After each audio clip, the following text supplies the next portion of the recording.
గర్భసంచి తీసే ఆపరేషన్ చేసినప్పుడు ఎలాంటి కాంప్లికేషన్స్ రావచ్చు, ఇలాంటి కాంప్లికేషన్స్ రావచ్చు అని చెప్పడం మాకెంత రెస్పాన్సిబిలిటీ ఉంటుందో, ఎలాంటి కాంప్లికేషన్స్ వస్తాయి అని తెలుసుకోవడం కూడా patient and patient attenders responsibility. ఏమన్నా డౌట్స్ ఉంటే కూడా అడగొచ్చు డాక్టర్స్ని. సో ఫస్ట్ ఇంట్రాపరేటివ్ అంటే ఆపరేషన్ చేసేటప్పుడు బ్లీడింగ్ ఎక్కువయ్యే అవకాశం ఉంటుంది.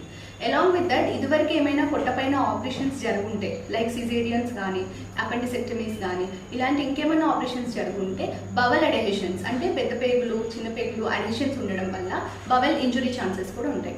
అలాగే బ్లాడర్ అడెహెషన్స్ అంటే మూత్రం సంచి అడెహెషన్స్ ఉండడం వల్ల అతుకులు ఉండడం వల్ల దాని ఇంజురీ ఉండే ఛాన్సెస్ కూడా ఉంటాయి. అలాగే కిడ్నీస్ నుంచి యూరిన్ పైప్స్ అంటే యూరేటర్స్ అనేవి గర్భసంచి పక్క నుంచే బ్లాడర్లోకి వెళ్తాయి. సో యూరేటరిక్ ఇంజురీ ఛాన్సెస్ కూడా ఉంటాయి.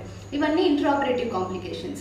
పోస్ట్ ఆపరేటివ్ కింద వస్తే సర్జికల్ సైట్ ఇన్ఫెక్షన్స్ అంటే ఎక్కడైతే కుట్లు పడ్డాయో ఆ కుట్ల దగ్గర వచ్చే infections and some times bleeding కూడా అయ్యే ఛాన్సెస్ ఉంటాయి.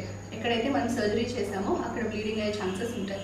అండ్ నెక్స్ట్ డీవీటీస్ అంటే వీటీఈస్ వీనోథ్రాంబస్ ఎంబోలిజం అంటే కాళ్ళకి రక్తం గట్టగట్టే అవకాశం కూడా ఉంటుంది. సో మొబిలైజేషన్ చేపిస్తాం. కేర్ అనేది అన్ని డైరెక్షన్స్ నుంచి కేర్ అనేది మేము తీసుకుంటాము. But complications are expected things and ఎవరికైనా అవ్వచ్చు. అండ్ ఫైనల్గా vesicovaginal fistulas and urethrovaginal fistulas chances కూడా ఉంటాయి. అవి long term post operative complications. So we need to know all these complications. మీరు అన్ని కాంప్లికేషన్స్కి రెడీగా ఉన్నారు, యాక్సెప్ట్ చేస్తున్నారు అంటేనే సర్జరీ అనేది చేస్తాం.